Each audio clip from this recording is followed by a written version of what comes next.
Hello, Anoushka Davy. Hello. How wonderful to have you here on Livsstilen channel. It's lovely to be here. Thank you. Where in the world are you right now?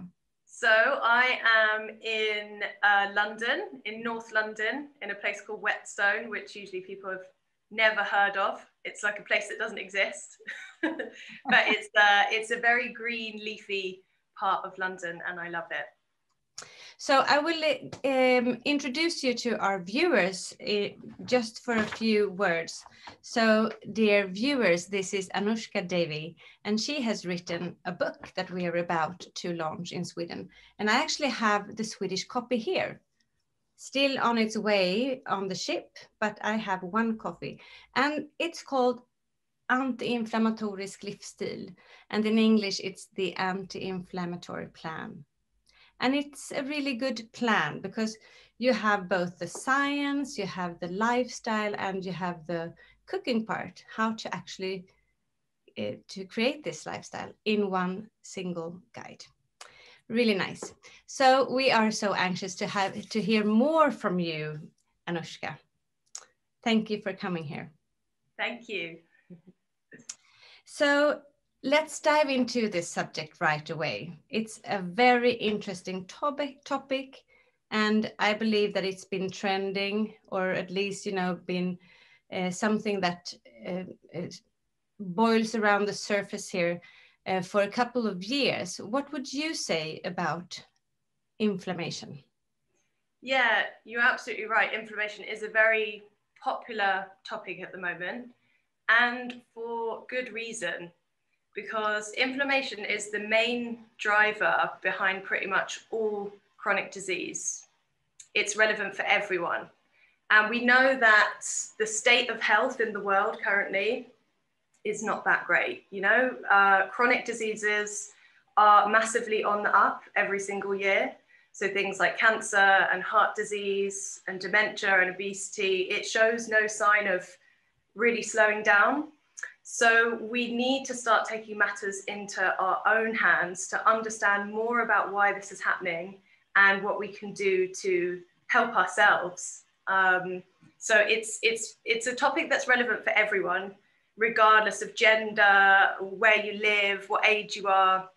Inflammation is something that everyone needs to get their head round, really, if they want to be healthy. Yeah.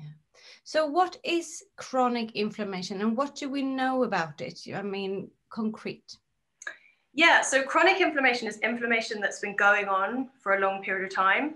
So it's slow, persistent, low-grade inflammation that's not resolving. And that type of inflammation can be really destructive to the body. So when you have the inflammatory process, if it's short-term, in an acute situation, like you break your leg or you get an infection or you get a paper cut, inflammation is like your army. It's the process that responds to some kind of threat to deal with the threat and then resolve it. So in a short-term acute situation, inflammation is really, really good. I don't want to make it sound like inflammation is bad, because inherently it will save your life. It's a very, very good thing. But the problem lies when inflammation just continues and doesn't resolve. Is you get a lot of issues within the body when you have inflammation continuing for a long period of time.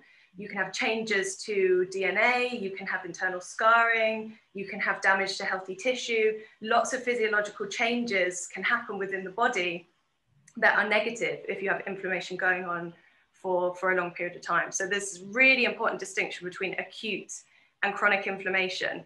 And chronic inflammation is the main driver behind chronic disease, not acute inflammation. And the really good thing about this book is that you actually illustrate it really well.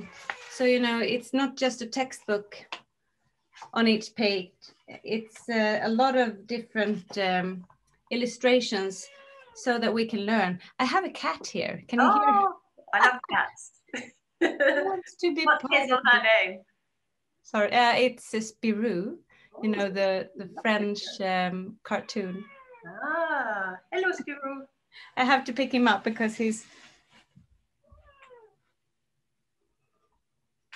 Oh, look at that. So fluffy. Do you ever mistake him for a jumper? Anoushka, how come you are interested in this subject, and what is your background? Where do you come from, and what is inflammation to you as a person? Yeah, so the reason I found my way to this career is because of my own health struggles. So it started back in about 2007. I was on a volunteer project in the Amazon jungle in Ecuador in South America. And we were the first group there, and we didn't really have a proper water filtration system set up. So we were just drinking boiled Amazon river water, which was never going to go down very well. So me and a few others got really sick, some kind of bug, something from the water. And I was really, really ill. I was just vomiting all the time, lost lots of weight, really tired, you know, just not very well. But it didn't resolve. It for other people, it finished and they got a bit better. But for me, it just carried on, and I didn't know why. And so I managed to find some transport to a hospital, and they did some tests and they couldn't find anything. They gave me some antibiotics and kind of got a bit better. But then I was left with a very sensitive stomach and chronic fatigue. And that continued on for a really long period of time throughout the rest of my travels. I came back, I went to university. I just never felt right since that time in the jungle. And I went to the doctor so many times. I had tests, I had pokings and proddings and colonoscopies and endoscopies and all this different stuff. And they couldn't find anything. And so they just said I had chronic fatigue and that I had IBS, but there was no treatments offered really. They offered antidepressants, which felt like a bit of a slap in the face, but not really anything else. So I'd exhausted all options on the medical route, and I just thought, well, I can't carry on like this, so I have to do something. I have to take matters into my own hands. So I started to do meditation, I started to do yoga to try it from the nervous system side of things. And that definitely helped me feel calmer, helped me feel stronger within myself. It calmed down my gut a little bit. And then I started to learn how to cook, because I was a pretty rubbish cook before that. Make weird concoctions of things that weren't very healthy. So I taught myself how to cook. I went to cookery classes. I bought cookery books. I started to learn about therapeutic diets, how to nurture yourself through food. And then I also came across a nutritionist, and I started working with him, and we did some tests, and he did extensive questioning on every area of my life and health. And he put me on a plan, and my God, did it help. It made a massive difference. So I worked with him for about six to 10 months. And just slowly, progressively, it got better and better and better. And it wasn't easy, you know, because it's not like, here, you're fixed, you know, just take this and that and off you go. I had to do all the work, and it was challenging, but it was my light bulb moment, like, wow, I can heal myself if I have the right tools. So from that direct experience of being really ill and having no answers to recovering my own health, I thought, I have to train in this. This is amazing. So that's when I changed tack and went back to college and started studying nutrition, so I could help other people in a similar situation. Yeah. And so here I am now. And why inflammation is relevant is that inflammation is the driver behind all chronic disease. So I personally specialize in gut issues and women's health, but inflammation underpins all of those issues. So it's relevant for whatever a person presents with, really. And yeah, in the realm of women's health, there is a lot of issues that are caused by inflammation. So you think about things like fertility. There's a big inflammatory component to that. Things like PCOS, chronic UTIs and bladder issues, fatigue, depression, all sorts of things that specifically affect women. Inflammation is really behind all of that, driving it. But I'm thinking, because I also have, you know, issues with my health, of course, I'm quite interested in it. So I've been also doing my research. I've been going to different nutritionists and dietists and, you know, everything, doing, you know, hair tests and blood tests and whatever you can take. I've done it. Right. But when it comes, and I often fall back to, well, I have to just go into the anti-inflammatory plan and actually work anti-inflammatory, because I think that, well, I think that there is something there that I haven't tried yet. Mm-hmm. So I'm wondering, is there any way to know, or is it, you know, the trial and error thing? Because it takes so much time. Yeah, it is quite an investment, isn't it, in terms of energy and time. Yeah. I think what's really important to mention, and where some people can get confused, is that inflammation is just a process. So it's not the initial trigger. It's not the cause of illness. It's just the process by which illness can occur. Mm-hmm. So in my work, when I'm working with someone one-to-one, if they've had issues for a long period of time, I just know inflammation will be there. So I don't go hunting for the inflammation and, you know, want lots of proof of inflammation on various different tests. I'm more interested in the initial trigger. Why is the body's immune system responding with inflammation? Because it's just responding with inflammation to try and protect you. So if you go after the inflammation and you just focus on the anti-inflammatory side of things, and you miss out the why the inflammation happened in the first place, you're massively missing a trick, and you won't make much progress, and you'll feel frustrated with the anti-inflammatory approach. So the anti-inflammatory approach is very, very important, but only if you address the why. And that's where you need to do a bit of digging. And that's where, you know, working with a practitioner can be helpful, because they act like a detective to look through your life and your health history and your family history and your genetics and all sorts of different things to identify if there's something there that is triggering the inflammation that's been missed. And I cover it in the book, but in terms of the main issues that I see with just in personal experience with my clients, their why, it can be many different things, but often infections can be one. So things like infections in the mouth that haven't been identified, it's a huge trigger for inflammation.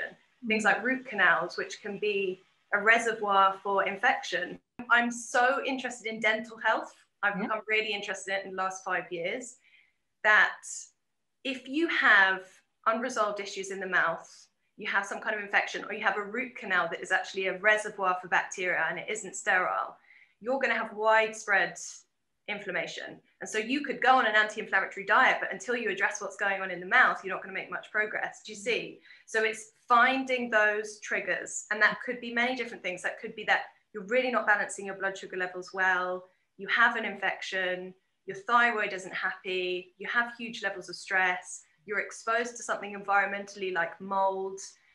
There's lots of different things, but it's about identifying through reflection, through questioning, and through testing, what is triggering inflammation in you. So if you find that you've tried various different things, but you haven't really got to the heart of it and resolved the issue, then you probably haven't really nailed your why it's happening. We do have some kind of help, though. In this book, we have a test. Yes, right. Is. So this test, in Swedish, it's called Hur inflammerad är du? So how much inflammation do you have, kind of? Yeah. And it goes through your blood sugar, your digestive system, your brain and the nervous system. So you have like different questions, and you can just check them off if they're true to you or not, and then you can have some kind of idea of where you are in the inflammation process. Yes, very helpful. Thank you. I love a quiz. I remember when I was growing up, I always used to read magazines, like girls' magazines, and they would have a quiz in it. You know, really silly quizzes, like, I don't, what's your favorite color or whatever. And I used to always be obsessed with the quizzes, so it felt only right to have a quiz in the book. Yeah, and very relevant. Yes, yeah. It's amazing how many symptoms are a clue that you have inflammation. A lot of people just, you know, put up with them. Things like the afternoon slump. I don't know, do you call it that in Sweden, the afternoon slump? You know, you have lunch and then you absolutely. Yeah, it's like, or food coma. Food coma, yeah. And it often happens in the afternoon, right? And many people just think that's totally normal. You know, they have to kind of factor it into their day. But an afternoon slump is not actually normal. It's a sign that your blood sugar levels have really crashed. And that's why you're feeling really tired and in need of a pick-me-up, like a coffee or something sugary to bring your blood sugar levels back up. And if you perpetually have these slumps, that can be a big trigger for inflammation, because the body doesn't like it when the blood sugar levels are unstable. So what can, because that's me. I am this every afternoon. And, you know, I can, inside of me, I crave for some kind of sugar rush or coffee. I mean, I couldn't drink any more coffee than I already do. And so in that way, I'm kind of unhealthy right now. And I'm known for being a quite healthy person. So what do you suggest? Because I think I'm not alone here. So what do you suggest? What can we do to even out those blood sugar levels? Yeah, you're absolutely not alone. It's extremely, extremely common. And usually when I start working with someone, it's the first area to address is blood sugar balance. So if you're getting these slumps, if your blood sugar levels are a bit unstable, then you really want to look at the macronutrient ratio of your meals. So how much protein, carbs, fat you're having. And a really common problem is that people are having carbohydrate dominant meals. So there's too many carbohydrates, and protein and fat is kind of an afterthought. You know, it's just like barely really there. And that causes a spike in your blood sugar levels, a huge surge of insulin, and then your blood sugar levels tend to come down very rapidly after that. So you set up this up and down for the rest of the day. So to prevent that, you need to make sure you're really having protein with every single meal and snack. It's a boring thing. Most people are aware that we need to eat enough protein, but many people are not really quite doing enough. So I give you an example of a non-blood sugar balancing day, right? Just to illustrate my point. So for example, and this is a bad example in terms of, you know, really, really what would disrupt your blood sugar levels. So say you wake up in the morning, you have a coffee, maybe with some sugar in it, then you might have some toast with jam, or cereal and a banana, or even porridge, banana, maple syrup or honey. See, barely no fat, no protein there. And then maybe mid-morning, you might have a granola bar or some dried fruit, something like that. At lunchtime, you might have a hummus sandwich, or you might have a pasta salad bowl.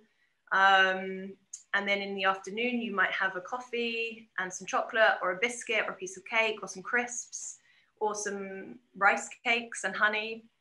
And then for dinner, you might have a big bowl of pasta with tomato sauce and cheese and a glass of wine, followed by a dessert. So you see, that's an example where your blood sugar levels would be all over the place throughout the day, and you'd feel tired at certain points. You'd have cravings, sugar cravings. You'd be on quite a roller coaster throughout the day. Whereas if you stabilize your blood sugar levels, for example, I'll just quickly give you an example of a really nicely blood sugar balanced day, you'd feel very different. So in the morning, if you got up and you had scrambled eggs on sourdough bread with a bit of avocado, some fresh parsley over the top, and maybe like a ginger shot or some kind of little fresh juice, but without fruit.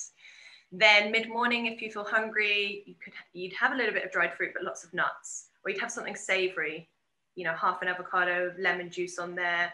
And then for lunch, you might have a big salad with lots of protein. So some grilled chicken or some fish in there, or some pulses, avocado, nuts, and olive oil dressing. So there's lots of protein, lots of fat. And then in the afternoon, if you needed a snack, you would have some vegetable crudités, some kind of dip, a boiled egg. And then for dinner, for example, some baked salmon, some mash made of sweet potato and carrots, and loads of steamed greens. And then for dessert, for something sweet, maybe just a little bit of really good quality dark chocolate. So the 2 days are worlds apart, completely worlds apart. So if you're getting these slumps, you want to look at your meals and see how you could balance your blood sugar levels a little bit better. And also can maybe reconsider your use of caffeine, because for some people, not everyone, but for some people it really destabilizes blood sugar levels. So it's a vicious cycle, because we're up and down, we then crave more coffee, because when we're on that downward trajectory, we're really tired. So we need a coffee to bring us back up. But I often find once things are more stabilized, you don't need to rely on coffee and sweet things as much. It just becomes so much easier.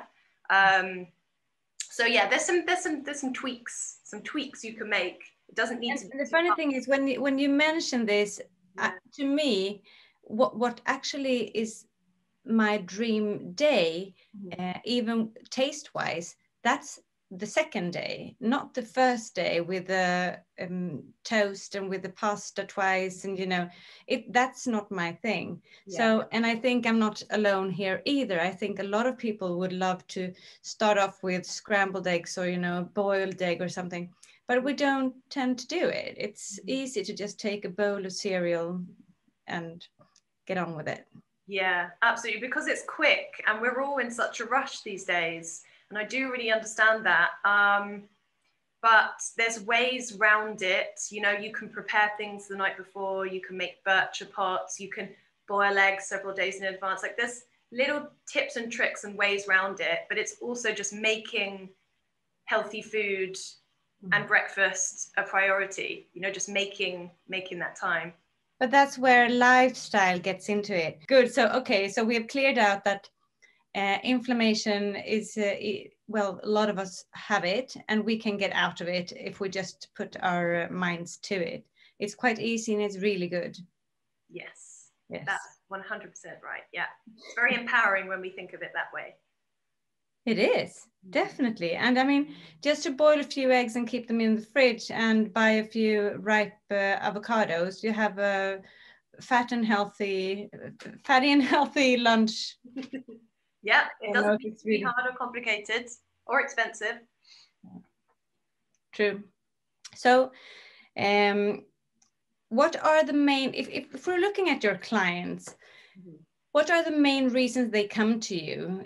It would be nice to just hear, so these are the common problems that people have, and how do you then realize that, well, it's a case of inflammation, let's work with this? So the main issues I work with are gut issues. That's a big focus of my work. So people who have IBS, or they have acid reflux or heartburn, or they have inflammatory bowel disease. So a lot of work on the gut side of things, but also on the women's health side of things. I work with couples who are trying to get pregnant, so fertility. I work a lot with people with bladder issues, so chronic UTIs and cystitis, and hormonal issues, period pain, things like PCOS. And often I find the two are connected. Oh. So in terms of why I might think someone, it's an inflammatory issue, if their symptoms have been going on for a long period of time and more serious acute things have been ruled out, then it's definitely a case of inflammation.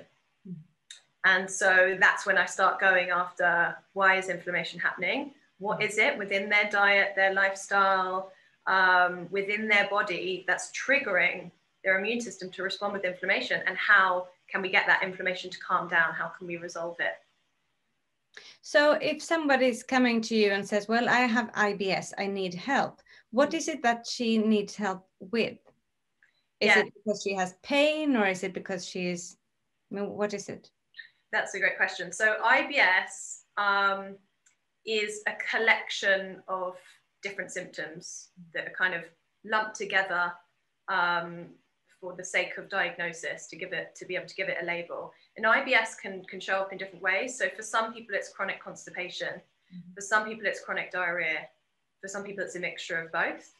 Other people have a lot of abdominal pain and things like bloating, really bloated, swollen belly. They might have lots of gas, but mainly it's characterized by these changeable bowel movements and abdominal pain as well.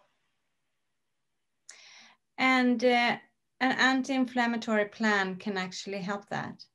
Yeah, it can, absolutely, because IBS does have an inflammatory part to it. So if you, particularly with IBS, if you focus on reducing inflammation through working on the nervous system, so working to reduce stress, that can make a massive difference, because there's such a strong connection between the gut and the brain. And many people find that their IBS flares when they're stressed, or if they've had a bad night and they haven't slept well, or they have a deadline looming and they're feeling really anxious. I'd say 9 times out of 10 people find their IBS flares when they're feeling stressed. So if you work on the nervous system to support your parasympathetic nervous system, the branch of the nervous system which is all about your rest and digest functions, if you work on that, you can start to make physiological changes to the way the gut is functioning, and your symptoms start to go down. So again, it's this all-rounder approach, and diet, of course, can be very, very helpful too, because if you're continuing to eat things that are triggering inflammation, your IBS symptoms are going to be so much worse. So yeah, diet and lifestyle, big components to IBS. Yeah, we haven't really talked about the lifestyle part of this book yet. And I'm thinking, because it's easy to just jump into the food area, because that's what everything, I wouldn't say everyone, but I would say that it's easy to get there, to go there, because it's so tangible and concrete as well. I can reduce this and add more of this. That's easy still. But the lifestyle part, how big of a part in the anti-inflammatory plan is that? And what do we need to do? It's huge. Put it that way. It's not a little thing that's on the side, that's take a holiday once a year and, try and get enough sleep. It's so much more than that. So if I have someone come to me and they have a specific health issue, like a gut issue or a hormonal issue, whatever it is, and they have huge significant sources of stress in their life, or they are not prioritizing rest, they're working really, really hard, they're very driven, they're only getting 4 or 5 hours of sleep a night, or they're really set on exercising and they're really pushing their body. It's so hard to resolve inflammation and get someone better if they won't make those changes in the lifestyle area. So you can have the most perfect diet, the most beautiful diet, and I've seen this with many people actually, most perfect diet, but you're having a really, really rough time on the stress side of things. You have a really nasty boss who's just causing you so much stress, or you're in a relationship that really isn't right for you, but you're struggling to leave, or you have you have a needy friend who's just causing you lots of trouble and leaning on you. Whatever it is, some really big significant stressor, you could keep fine-tuning your diet, keep perfecting it, and eat all the anti-inflammatory ingredients in the world. If you don't address that huge driver of inflammation that's going on in your life, it'll be really hard to heal. So lifestyle, I would say, it's as important as diet. It's as important, And it's about taking responsibility, right? And actually being true to yourself. Yeah, completely, which is hard to do because we can be creatures of habit sometimes, and change can be hard and it can be uncomfortable. So sometimes people are like, well, better the devil, I'm not happy, but I'm going to stay here in this job or in this relationship or in this city, whatever it is, because to get to there, even though it may enable me to have a happier, healthier life and reduce my stress, it's just the leap is just uncomfortable and hard and it's difficult. So many people, they don't embrace change, they keep things the same, but their stress levels are really high. So there's a big cost to staying the same. I think that a lot of issues that we are struggling with in life, they come down to responsibility and taking charge in their own lives. Yeah, absolutely. I think it's too easy to want to get someone else to give us the answer, or outsource our health, or get the doctor to fix us, But the hard part is really taking responsibility and saying, no, it's up to me. But when we make that realization, you know, you have that light bulb moment, it is all up to me, and you start making changes, you start seeing results, it feels less overwhelming. Yeah. So true. So why did you write this book? So I wrote this book because I wanted to empower people. This book is all about empowerment, really. For people to be able to, as we were just talking about, take matters into their own hands and to see what they can do as an individual to help themselves. And I also wrote it because it is quite concerning, our current state of health in the world, all these chronic diseases just keeping increasing. So it's time for us to look at what we can do in our own life with our own diet to live a healthier life. So it was about empowerment, really, and giving people a toolbox and to dispel some of the common myths around nutrition and what causes inflammation, because I know a lot of people feel very confused. So to dispel and clear up some of those things so that people have something that, you know, a comprehensive guide for many different areas of health that they can look at, that they can trust, and to enable them to start making changes in their own life to feel better, whatever their issue may be. Yeah, and I think that this book covers all those areas that you're talking about, which is really good. It's a comprehensive book, I would say, in 144 pages with illustrations and very, very easy to follow tips, advices, suggestions, and recipes. Thank you. Yes. So what are the main pitfalls you would say in our everyday life that creates inflammatory, chronic inflammation? So I would say a big one is how sedentary we all are. What does that mean? How much we lack movement in our daily life, how still and sluggish we are, which has been made so much worse during the pandemic, right? Because we're all just on our computers all the time. You know, it's a big problem for most people. Where, you know, we used to have the commute and actually walk to the train station or have a bit of movement at the beginning or the end of the day. That's completely gone. So many people are far too sedentary. And even if we exercise once a day for 30 minutes, for example, the research shows that that isn't enough to mitigate the negative effects of being sedentary, of being still, of sitting for the rest of the day. So our ancestors used to have movement throughout the day, not just at one tiny little part of the day.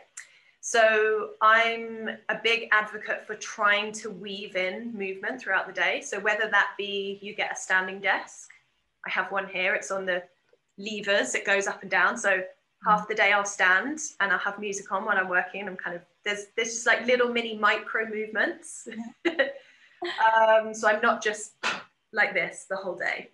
And then I will go for a walk at the beginning of the day, try and have some movement in the evening. You know, it doesn't have to be that you're going for some massive long run or something really intense gym session. It's about small bits of movement throughout the day.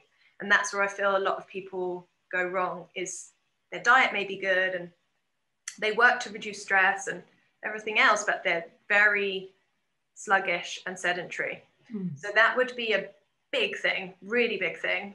And then another thing in terms of pitfalls is the blood sugar balancing side of things that we mentioned earlier. It's so common, and people don't realize how detrimental that can be for our bodies if our blood sugar levels are really going up and down. And then the it's hard to just give 3, but let's see. Magical number.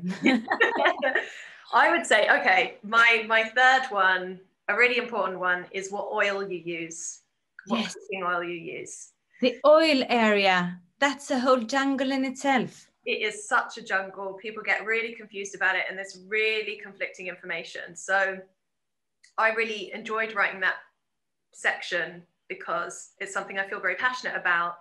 And I also did loads of research as well to back it up. So I do know that what I'm saying is correct, even though people argue about oils. I just want to clear that up, and that's why I put it in the book. So many people use refined oils because they've heard that you need to use a refined oil because it has a higher smoke point, and you don't want to use things like extra virgin olive oil for cooking because it's not as stable. Forget refined oils. You just want to get them completely out of your house, out of your kitchen. Never use a refined oil. It's something that has been chemically altered, and it's not a natural, it's not something natural. The body doesn't recognize it. It's hugely inflammatory. And this can be sometimes the problem if we eat out a lot. You know, if we go out for lunches and dinners and we really enjoy eating out, is that often in restaurants, because it's cheap, they use refined vegetable oil, these huge vats of, you see them outside restaurants sometimes in the back of the kitchen, huge vats of refined oils. And they're very, very inflammatory. So get any refined oils out of your kitchen and instead focus on natural, cold pressed, extra virgin oils. They're the best things. And you can actually heat them up. You can, absolutely. So things that are heat stable include coconut oil. Coconut oil is quite heat stable, quite robust. Then avocado oil is pretty good too. And then I'm also a big fan of ghee, which is clarified butter, you know, used a lot in Indian cooking. It has a kind of buttery, slightly cheesy flavor. That's quite heat stable. And then there's also things, traditional fats, you know, things like lard and goose fat and tallow and all that kind of thing. I don't advise that people use that as much, but that is a traditional way of cooking and it is incredibly heat stable. So avocado oil, ghee, coconut oil for higher heat cooking. And then for medium heat cooking, you can absolutely use extra virgin olive oil. It's a myth that you can't use it. You just want to cook it very, very gently. So if like gently sauteing onions, really gently cooking something, you just don't want to heat it high because then it will reach its smoke point, it will denature, change structure, and then it will be inflammatory. But saying that you can't ever cook with extra virgin olive oil is just simply not true at all.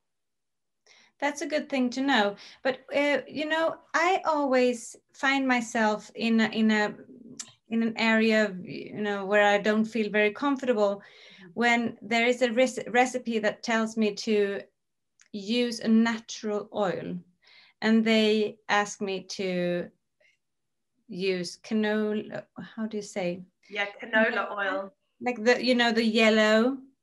No, it's not rapeseed. Is it rapeseed? Yeah, I'm pretty sure canola is rapeseed oil. Yeah. So canola oil, sunflower oil, all of those, they tend to be refined, but you can get, for rapeseed oil, for example, you can get non-refined. Cold pressed. We have a lot of it in Sweden. Cold pressed. Cold pressed rapeseed oil. I mean, the cold pressed rapeseed oil, as opposed to the refined rapeseed oil, they're two completely different things. So yes, it would be better. But the problem with having too many of those types of vegetable and seed oils is that they can be very high in omega-6 fatty acids. And we need a nice balance of omega-6 to omega-3.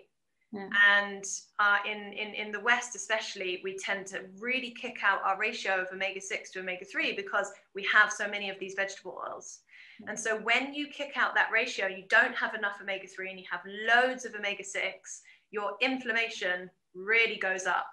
So that's a huge driver of inflammation. So if you took out the, you know, having so many of the omega-6 dominant oils and you focused more on things like fish and chia seeds and walnuts and grass-fed beef, all of that kind of thing, then your ratio would start to change.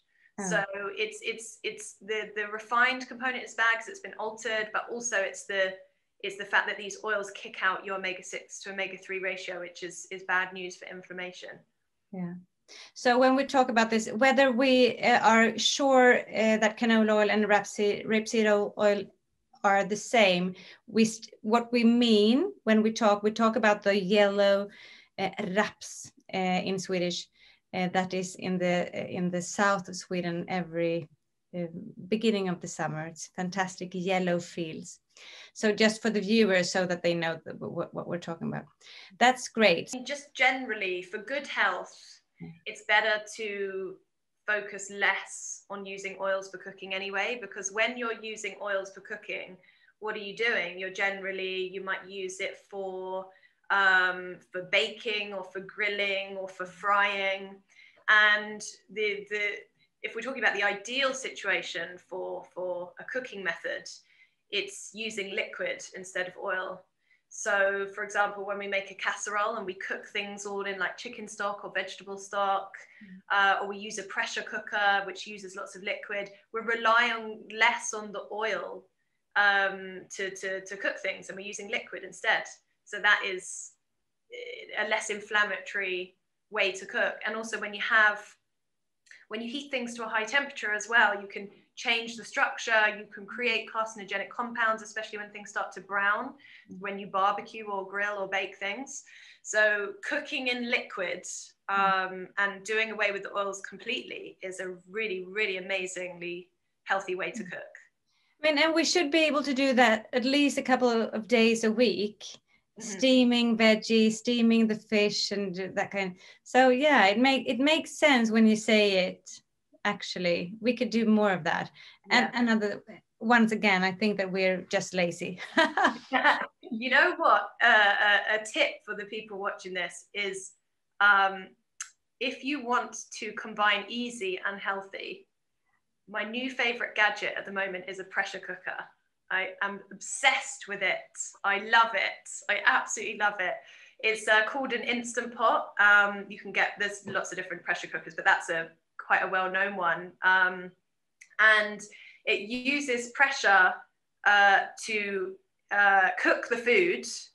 And so everything cooks in a fraction of the time. So you could make a really beautiful melt in the mouth chicken casserole in 20 minutes, as opposed to cooking it for ages in the oven for 3 to 4 hours.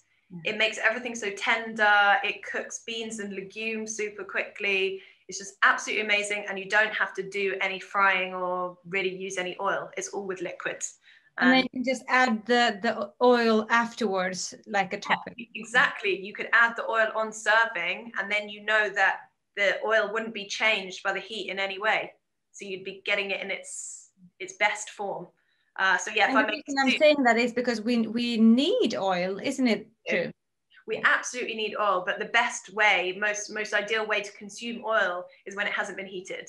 So oil on a salad dressing, or adding oil onto steamed vegetables. Yeah, adding oil on serving is really nice. Adding oils into smoothies like flaxseed oils. There's lots of things you can do with oils. So pressure cooker. I've been watching out for a good pressure cooking. Well, pressure pot. What did you say? Yeah, for years. A pressure cooker pot. Yeah. Good. Perfect. So there are probably many people who can identify with what we have talked about and are looking for a way out of it, right? So are there any tests we can take, aside from the book then, to find out if we are suffering from chronic inflammation? Yeah, so, I mean, if you actually want to identify inflammation, the best way to do that is through a blood test. But like I said earlier, what is probably more useful is understanding what may be triggering the inflammation in the first place. So for that, with regards to testing, I find various things very helpful. So looking at what's going on in the gut can be really useful. So microbiome analysis, seeing what's going on in that amazing ecosystem of bacteria that we have in our gut, seeing what's happening there. Because, you know, we have no idea. The bacteria, they don't like call up to us and tell us that they need help. You know, we just have no idea. And there's so much research now linking issues in the microbiome with inflammation and with chronic disease. So understanding what's going on in your gut, I'd say everyone should do it. And there's lots of different companies who've popped up who are offering microbiome analysis. Some are better than others, but I find microbiome analysis that also includes other gut health markers. So things like secretory IgA, pancreatic elastase, which is looking at how well we're digesting our food. So other markers, not just the microbiome markers, are really, really helpful. So an overall look at what's going on in your gut can be very, very, very useful, even if you don't have gut problems. So if you're struggling to lose weight, if you're feeling really low, if you're feeling really tired, it's still really relevant to look at the gut. So microbiome analysis is very helpful. And then I would say blood tests that look at many different areas. So a really comprehensive blood test to look at, nutritional deficiencies, for example, vitamin D. There's been a lot of talk about vitamin D during the pandemic and how important it is for your immune system, for reducing inflammation. So many of us are deficient in vitamin D. So a blood test to look at vitamin D as a priority, but also other nutritional markers like B12 and folate and iron, to look at your liver health, to look at your blood sugar levels, how well you're balancing your blood sugar levels. There's something called HbA1c, which is really useful to look at. So comprehensive blood test is very, very good. I think everyone should get that, once a year. I do that for myself. Really? At the at the doctor? Yeah. So I don't know what your system is where you are, but here sometimes it's a bit tricky to get a blood Yes, definitely. It's hard. You have to fight. Exactly. It's hard. So usually the doctor has to have a motivation to want to give you a blood test, rather than just, I feel fantastic, but I want to make sure that I carry on feeling fantastic. So give me a blood test so I can check up on things. They're not really up for that. You have to come with a problem. You have to come say, I'm really tired, or I'm just struggling to lose weight, or I feel, I just don't feel good, I have headaches, whatever. And then they'll be motivated to do a blood test. So that can be challenging. You can also consider doing a blood test privately. And, if you have the budget for that, a private blood test doesn't need to be too expensive here anyway. It's not crazy expensive, and it gives you so much information. So I say that would be really useful. And then another one that I'd recommend is food intolerance testing. It's a controversial one, because some people say, oh, it's not accurate, it's pointless, food intolerances can wax and wane, it's not like an allergy, but it can give you a starting point. Because if you feel like you're reacting to something, or you feel like food is causing you a problem, and you have no idea which food is causing you a problem, a food intolerance test will at least give you some sense of what is bothering you. And save some time. Yeah, and save some time, exactly. Because otherwise you have to do an elimination diet for 4 or 5 weeks, which is such a pain. Yeah. So a food intolerance test, it's, you don't take it as gospel, because food intolerances can come and go, but you use it as a starting point to say, okay, I'm going to remove the foods that are clearly bothering me the most and just see where I get to. And that can be really helpful. But you have a few, if we wanted to start somewhere before we do that kind of intolerance testing, you actually suggest that there are a few things that we could decrease in our daily lives, or maybe even leave out. Yeah, I'd say the biggest one that jumps to mind is gluten, and this has been controversial too. Lots of people started going gluten-free. There was quite a backlash to that. People saying a gluten-free diet isn't a healthy diet, you're missing out on lots of nutrients, you shouldn't be going gluten-free unless you're celiac, all of that sort of stuff. But now there is an accepted term for non-celiac gluten sensitivity. So that's where you don't have celiac disease, but you do have a really significant problem with gluten and you shouldn't be eating it. So that is accepted. That is accepted now. But there is some research to suggest that we are actually reacting to the glyphosate, to the pesticides on the wheat, because wheat is one of the most heavily sprayed crops with a type of pesticide called glyphosate, which can cause a lot of problems with the gut and various other issues in the body. So there's some people that are thinking, why has gluten intolerance massively gone up in recent years? Is it actually the wheat? Is it actually the gluten? And there's some people that think it's the pesticides. They think it's the glyphosate.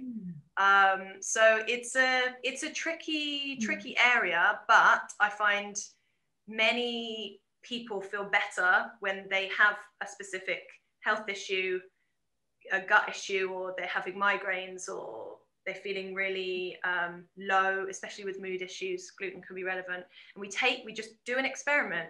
We take gluten out of the diet, we see what happens. Yeah. Do that for 3 to 4 weeks and you just compare. Many people feel better. And then we reintroduce organic, organic bread, or really good quality traditional strains of wheat that haven't been mucked about with.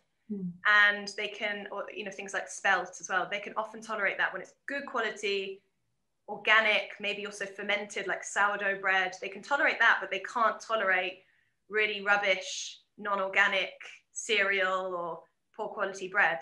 So funny. Yeah, there's lots of different factors. Actually, I have a friend who told me, because she's also, not intolerant, but sensitive to gluten.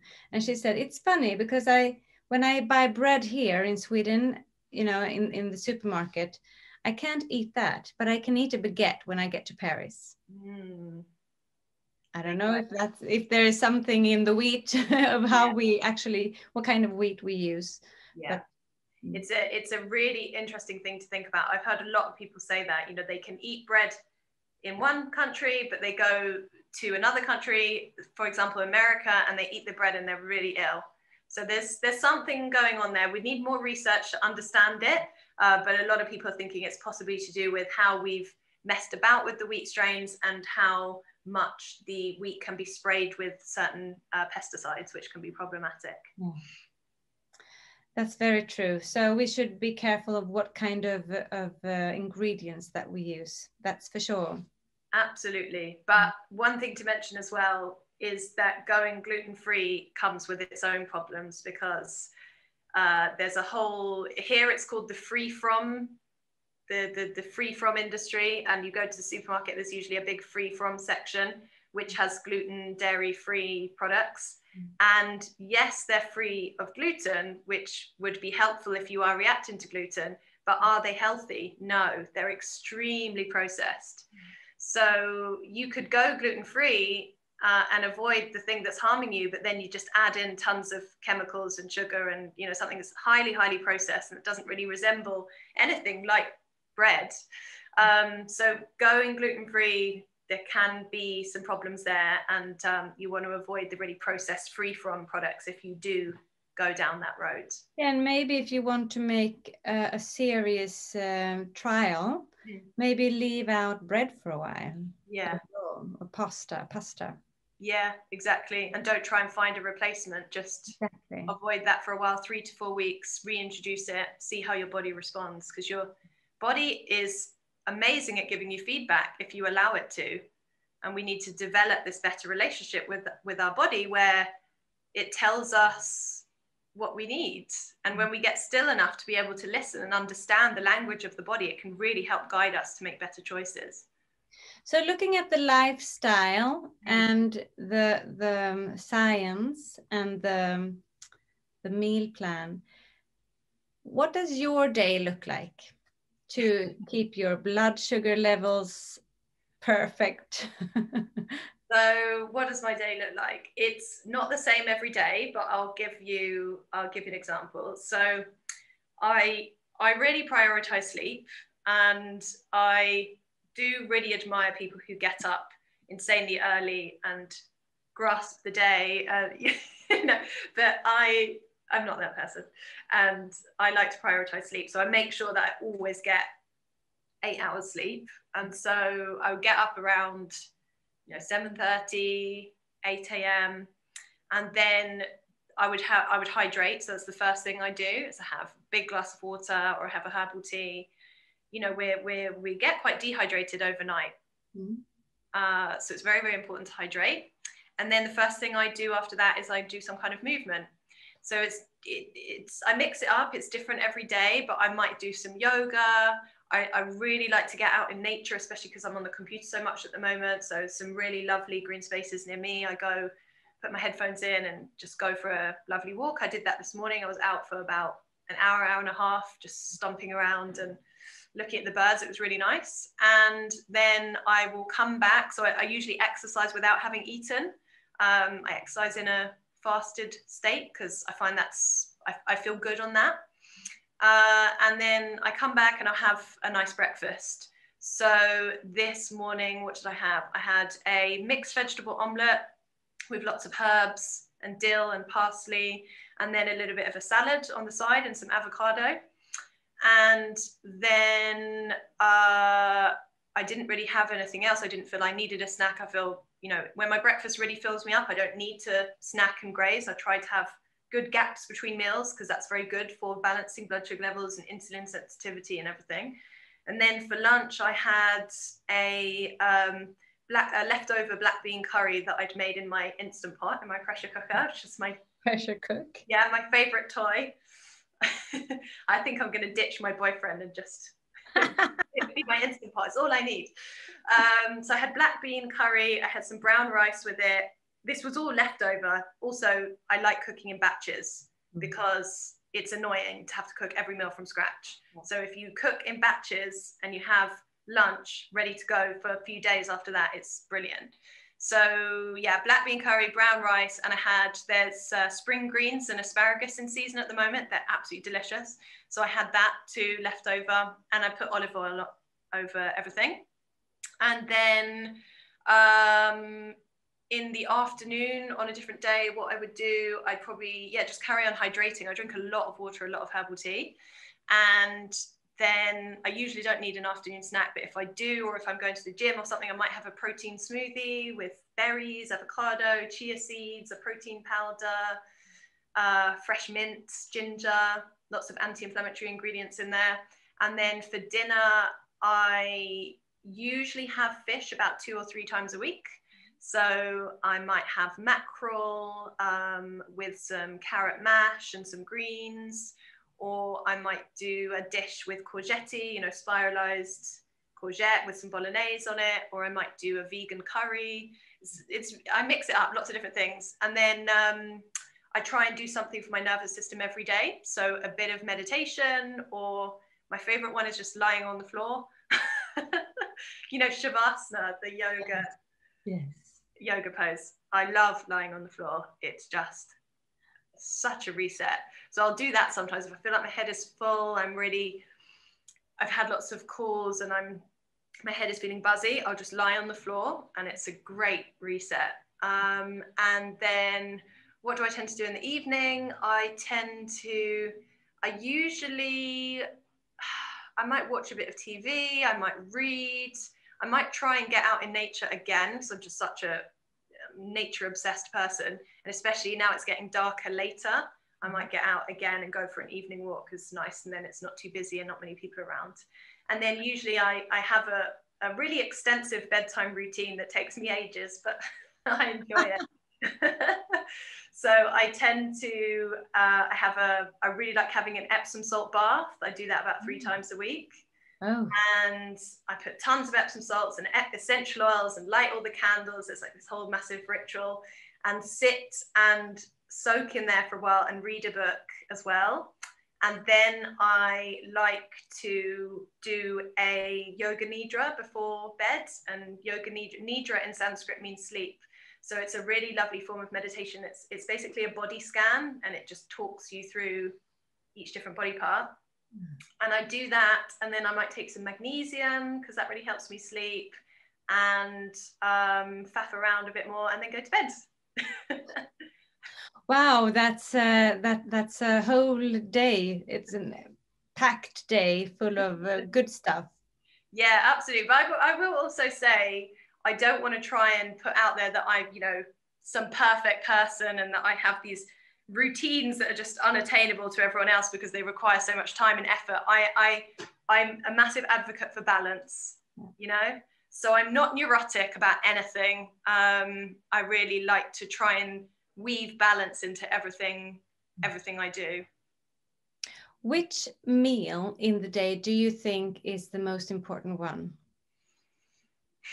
I would say the first meal of the day. But that doesn't have to be breakfast, because some people find it really beneficial to fast. So some people might fast till lunchtime and that be their first meal of the day. So whatever your first, yeah, a lot of people find that. Some people find they can't fast and they feel really jittery and they need to eat as soon as they wake up. But if you can get to a place where you can comfortably fast, that is, it's great to do that. So your first meal of the day, the way in which you break your fast is, I'd say, the most important meal of the day, because it sets the tone and sets your blood sugar balance for the rest of the day. That's a really good point. I think I have to reflect on that. Good. So, but that's a good starting point for me, I think. So you like fasting in the morning then? I do fast until lunch, but not every day, but most days actually. But I drink coffee. So you fast, but you're drinking coffee whilst you're fasting? With oatmeals, yeah, with Oatly milk. So it might be unbalancing your blood sugar levels a little bit.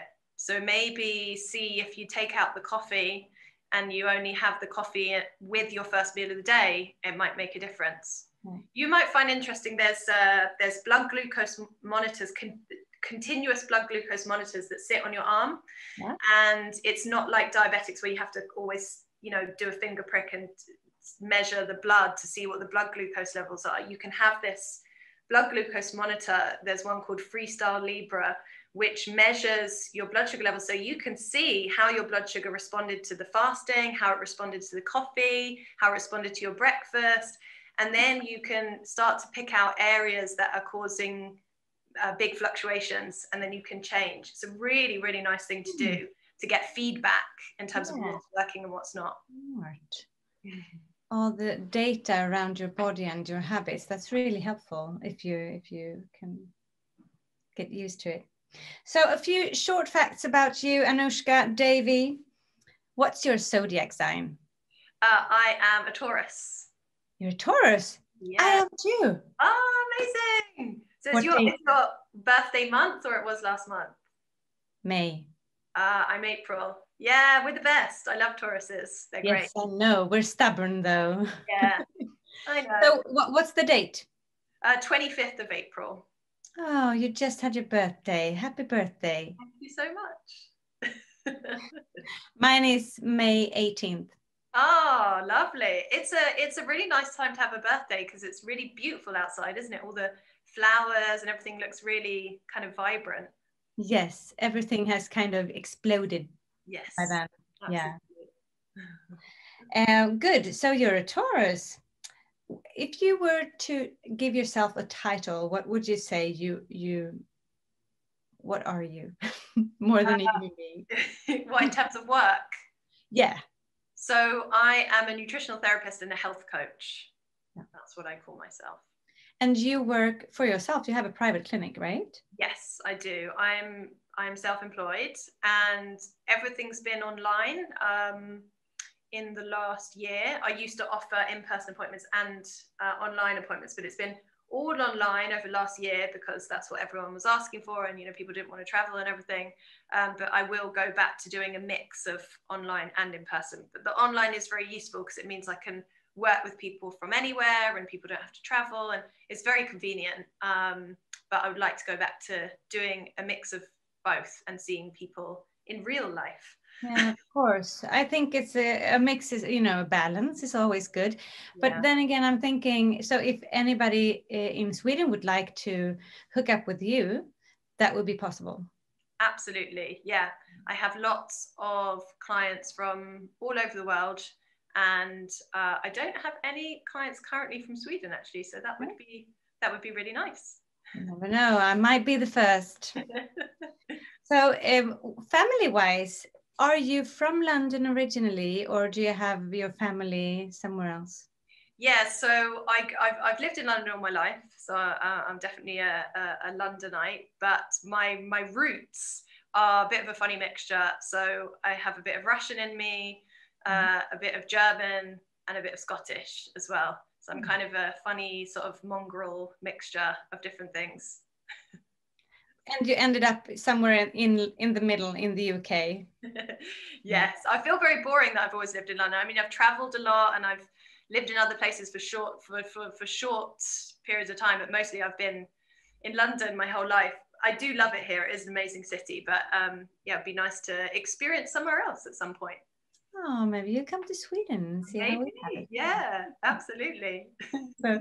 So do you have a motto in life? Do I have a motto?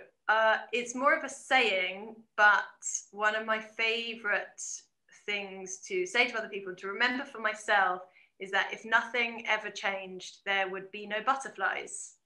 Oh. So, you know, all about transformation, embracing change, encouraging that sort of phoenix from the ashes thing in life. We all go through that process within life, and we can either resist it or we can go towards it. And so a lot of what I do in my work is about embracing change, embracing transformation, sort of relishing the process. Yeah, transformation is so important, isn't it, for so many different areas of life. And if we embrace transformation, then it flows a lot easier and we get better results. Yeah. Where are the boundaries? I mean, I know that you're interested in self-help, otherwise you wouldn't be working with what you are. But where are the boundaries for you when it comes to self-help? Are you do you practice any spiritual, more than yoga, meditation? Yeah, that's a really interesting question. I'm not religious. I wouldn't say I subscribe to any one particular religion. If of any religion, I'd say I feel I resonate the most with Buddhism. But I wouldn't say I follow any particular religion in a structured way. I like the wisdom from all the different religions, but I wouldn't say I'm religious. I am spiritual, and it's my own sort of form of spirituality. And it's hard to explain how that shows up, really. I believe in intuition. I believe in a higher self. I believe in a higher consciousness. I believe in something other than us just physically here, right now. But it's a sort of felt experience as opposed to something I can directly articulate and explain. But I definitely believe that there's more to what we can see with the naked eye. I really believe that. And so I try to pay attention to that through meditation, through giving thanks, through gratitude, through trying to look after our home. I'm very conscious of global warming. I'm conscious of trying to do my part. So my spirituality shows up in those sort of ways, a personal practice, and also how I conduct myself in my life. Embracing the spiritual being. Yes. And your place on earth. Yeah. 100%. Yeah. Good thing. Thank you for sharing that. That's nice. I can totally relate to that. Yeah, it's quite a modern way of doing spirituality, isn't it? But I think it's something that people feel more comfortable with. If they haven't quite found a home in any one particular religion, then they're left to create their own version of spirituality. And I think a lot of people are doing that. That's where I found my happy place anyway. Definitely. And I think actually people don't want to go into religions right now. Yeah. Being spiritually involved and finding your own spirit, that's more humble, and it's very forgiving, and it's easy to live that way. Yeah. You decide for yourself, as long as you're present and you're taking responsibility for yourself and the world around you. Yeah, absolutely. It's much more empowered. You know, taking things into your own hands and living by your own code of ethics and morals and your own version of spirituality, as opposed to, again, it's what we were talking about with health, isn't it? Not sort of outsourcing it to someone else to make up the rules and tell you how you should live your life, but instead finding your own way forward. That's very true. I like it when you close the circle. Yeah. So with that, what is your purpose in life that you think?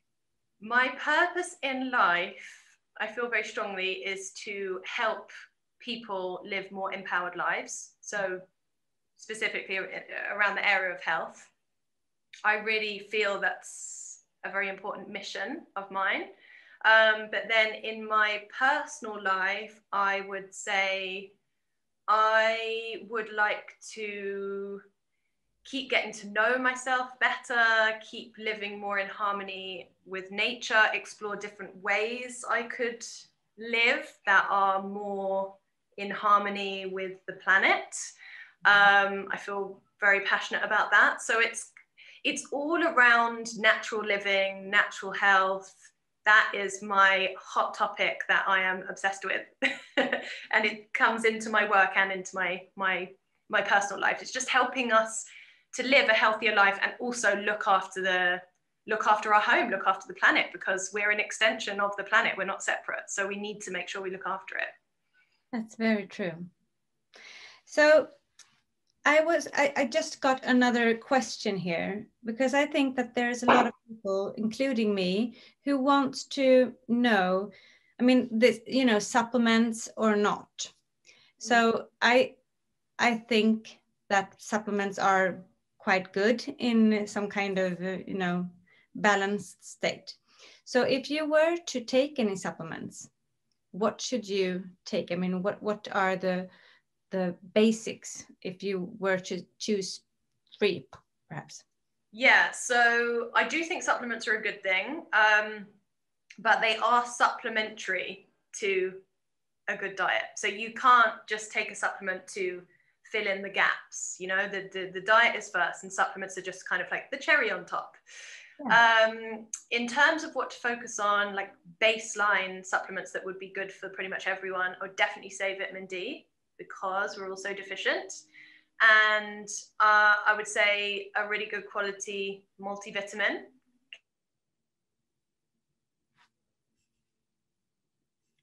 And you froze after multivitamin. Oh, sorry. So vitamin D, multivitamin, and I would say maybe also a probiotic. The ideal situation with probiotics is that you match the strain with the problem. Yeah. You use it like medicine, right? But there's also an argument for just adding general beneficial bacteria into the gut.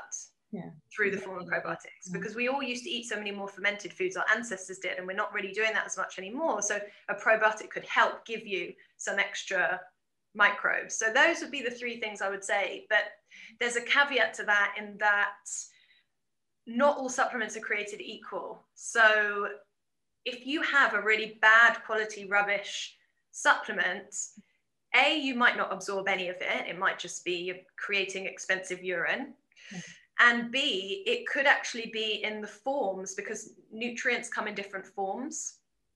It could be in a form that's either not very easy to absorb or could even be harmful. So for example, for some people, having folic acid, a type of B vitamin, as opposed to the natural form, which is folate, can be a very different effect, because some people don't metabolize folic acid very well, so it can actually be harmful. So the forms of the nutrients in the supplement are very important, and that's where good quality, usually slightly more expensive supplements can make a world of difference. And if you're buying, you know, low quality, very cheap supplements, they can have all sorts of added ingredients, fillers, binders, and all that kind of thing, and they're probably not very easy to absorb, so it's a bit of a waste of time. So if you're going to bother with supplements, make sure they're good quality. Yeah, that's a good point. And that's another jungle. It is a jungle. It is a jungle, yeah, because there's lots of people bringing out supplements, and how do you know if it's good quality or not? Because they tend to have good marketing and be very convincing, so it's very confusing. So that, in that situation, it is useful to work with a practitioner who usually has their favorites, you know, their tried and tested supplement brands that they like and they've seen good results with, and that way you get some kind of insider's knowledge rather than just being a consumer and looking at this whole overwhelming world of supplements and saying, oh my God, that one, you know, and having no idea. So working with someone who can help you make personalized choices for supplements can be useful. So let's just finish off the supplement section with, it's the cherry on the top. It's not the thing that you first start with. So start with something that's more foundational. Yes, 100%, 100%. Good. So Anoushka, I love your name, by the way, and it's actually one of my yoga teachers' name as well. Oh, thank you. Yeah, it's a Russian name. So it's a Russian name, yeah. And you got it because you have roots in Russia. Yes. Perhaps. Is it from your father's side or from your mom's? From my mom's side. Nice. So super thank you. We're very happy that this meeting happened, and I will send you the links once everything is up and launched, and it will be in June. Amazing. Oh, it's exciting. I think it's a perfect time to actually start reflecting on how we feel once, you know, vacation is coming, and maybe we have some more time to check in our bodies and see, can I do any changes now? Yeah, lots of people have been reflecting on their health over the last year, and it's never been a better time to make some changes. That's very true. Thank you, Anoushka. You will help us immensely on our ways. Fabulous. Thank you so much. Good. Bye-bye. Bye.